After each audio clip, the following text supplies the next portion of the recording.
Hey guys, this is Billy DiNapoli of the North American Sports Report, and this is my Miami Hurricane season-ending summary of the national championship game, in which Miami was defeated by the Indiana Hoosiers 27-21. I know I did a show after the game, and it was over an hour long. This is a brief, summarized version, as we were all feeling the pain that night, and it went on a little longer than expected. First off, what a great game it was. The Canes covered the spread as I said they would, and they showed a lot of heart, and they showed that they belong, and anybody thought that they were getting blown out just doesn't know football. As the game began, the Canes defense did what it needed to do. Got a 3-and-out, got the ball back.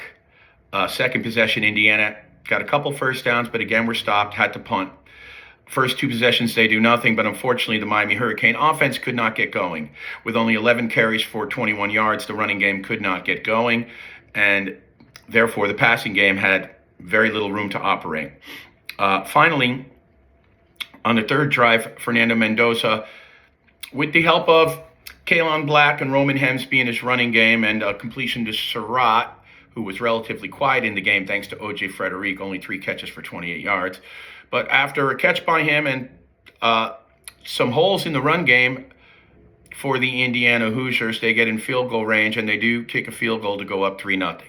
Canes get the ball back, do very little with it, punt the ball back, and then Indiana goes on an elongated drive, which culminates in a Riley Nowakowski, the very seldom used fullback, plunges in for a 1-yard touchdown. Riley Nowakowski from the 1-yard line, and it's 10-0. On that drive, Omari Cooper had a nice completion. He had 5 for 71 on the game. Charlie Becker caught a ball on that drive, and they continue to run the ball well, as the Indiana Hoosiers on the game did run the ball for 132 yards. Miami rushed for 118, fueled by Mark Fletcher, who had 17 carries for 112 yards. A great game by Fletcher. A lot of that materialized in the second half because the Canes offense could not get going. So after the elongated drive, which culminates with the fullback plunge, the Indiana Hoosiers are up 10-0. Miami finally gets a drive going right at the end of the first half, which culminates with Carter Davis missing a 50-yard field goal, which doinks off the right upright. One of the turning points of the game. The Canes go in down 10-0 instead of 10-3. Special teams was not stellar for the Canes in this game and ultimately cost them. Second half starts just the way Miami would want. They get a stop, they get the ball back, and Mark Fletcher rips off a 57-yard touchdown, and now it's game on, 10-7 Indiana. What happens next is the turning point of the game, in my opinion. It breaks my heart to even talk about it again, but after Malachi Toney calls a fair catch on the 5-yard line, which he probably shouldn't have done, but Malachi was 10 catches for 122 yards and a touchdown. I'm not about to get on baby Jesus. He's not perfect. He makes a mistake here, but that's not what really cost them on this series. The Canes go 3-and-out. They don't get a first down, and as they punt from their own end zone, backup tight end Alex Bauman misses a block.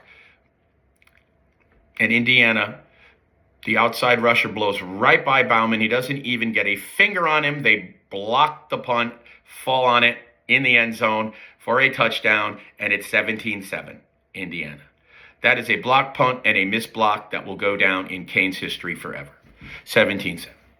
The Canes, undeterred by this, to their credit, showed the fight they have all year, and they drive all the way down the field. Now the passing game has opened up because the running game has opened up. And after a long drive, Mark Fletcher pounds it in from 1 yard out, and it's 17-14. On the next drive, Fernando Mendoza showed his Heisman Trophy winning form. There were 4 conversions on this drive, a 3rd and 7, a 3rd and 8, a 4th and 4, and a 4th and 5. He converted 3 of them with his feet. 3 of them with his arm and 1 of them with his legs. And 3 of his patented back shoulder throws, 2 to Charlie Becker for first downs, 2 third downs, and a pivotal 4th and 4 where Becker just barely holds on to the grab. and barely holds on to make the grab.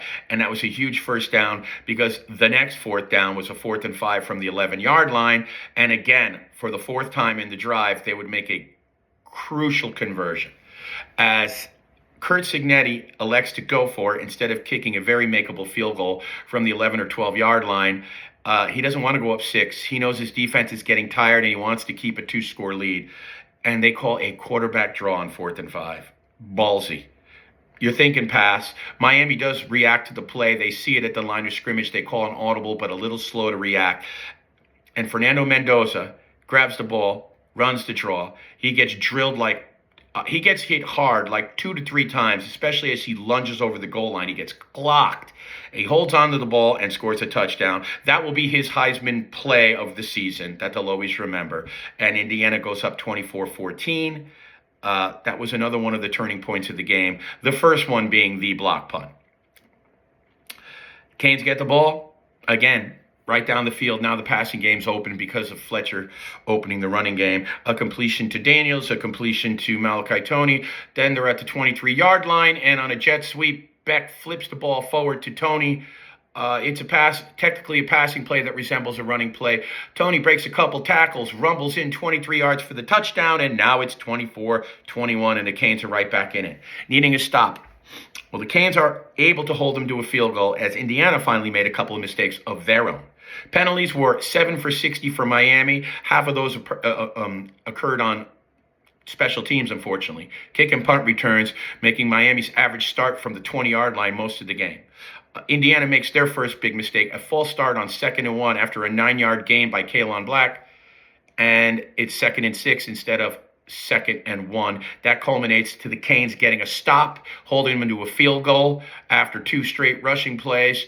They just shut it down, and Cignetti elects not to try to throw for the first down. He did not go for it on 4th down. This time he's satisfied with the 6-point lead. Kicks the field goal. It's 27-21. Miami gets the ball back with about 1 minute and 39 seconds left and no timeouts, but plenty of time to do what the Canes did. And they get the ball, and here's the second mistake by Indiana. A roughing the passer call on 3rd and 15 as they look like they're about to get Miami off the field and win the game. Gives Miami a first down. After completions to Daniels and Toney, all of a sudden the Canes are at the 40-yard line with 51 seconds left. 40 yards away from a national championship and plenty of time to do it. As you know, the clock stops for every first down in college football. Indiana calls a timeout because their defense is gassed. Now here is where I would think that situational football would have been discussed. Don't take any chances deep. You got plenty of time to get 40 yards, 51 seconds left. What do the Canes do? Carson Beck throws a long ball down the left sidelines into double coverage, into the cover 2, and it's intercepted by Jamari Sharp. The same Jamari Sharp whose uncle, Glenn Sharp, was the defensive back flagged for the phantom pass interference call in the 2003 Natty against Ohio State.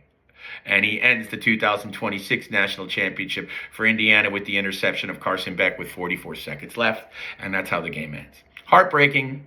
You wish the Canes would have matriculated the ball down the field as they had plenty of time and not taken that shot.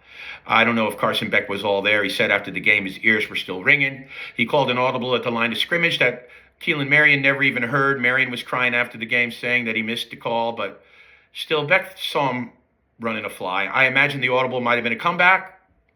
He had Malachi Toney on a dig route underneath, which would have been good for at least 10 to 12 yards and moved the chains again, and he didn't take it. He takes the deep shot, and Marion's running a fly. And even if he got a little more air under the ball, at least would have given Marion a chance. The ball's badly underthrown, it's intercepted, and that's how the season ends. And I feel bad for Carson Beck. We would have never got there without Carson Beck. We would have never gotten to the Natty without Carson Beck. He had a great year for us. The Ole Miss game alone in the second half fueled us to the national championship game, and Carson was a big part of that. On the game, we outgained Indiana 348 to 318. Carson was 19 of 32 for 232, 1 touchdown, and the 1 fateful interception. If I told you that Mendoza was only going to throw for 186 yards and no touchdowns, you would have figured we won the game. but that's what happened. But he had the big rushing touchdown. He converted some big third and fourth down plays, and they did rush the ball themselves for 132 yards to our 118. But again, we outgained them in the game by 30 yards. They did have time of possession 36-24, which is usually the other way around for Miami. But our defense hampered him and battered Mendoza all day. 3 sacks, countless hits. Ruben Bain and Akeem Mesidor were amazing. It's just, listen, a block punt, a missed field goal. Special teams, in my opinion, especially the block punt, that was the turning point of the game. Take the block punt away, the Canes win a natty. That's my opinion. Block punt and the missed field goal, if we convert those 2 plays, we definitely win. I think we'd have won just without the block punt. But thank you guys for a great year of covering college football. I loved hearing from all you Canes fans in the fan groups and here on the show and following me. We got a lot more to do. We'll go over all the senior departures and all the portal signings. There's plenty of news and great news to talk about for the Canes as they are rebuilding, and they are not rebuilding, they are reloading, and reloading fast. We'll go over all the new portal signings and the seniors that have departed. A lot of encouraging news and a lot of great players coming in that are going to make the Canes better next year than even they were this year. I know that's a lot to say, but when you hear some of the guys that they're acquiring, we'll go over all of it. Thank you, guys. Please subscribe to the North American Sports Report. I am Billy DiNapoli. Please follow me on Instagram and X and Facebook as we also stream live and recorded from there. So please follow Billy DiNapoli and please subscribe to the North American Sports Report on YouTube. And thank you to the Miami Hurricanes for a great college football season. Thank you, guys. I'll see you on Sunday with the NFL show. I'm Billy DiNapoli, and I'm out of here.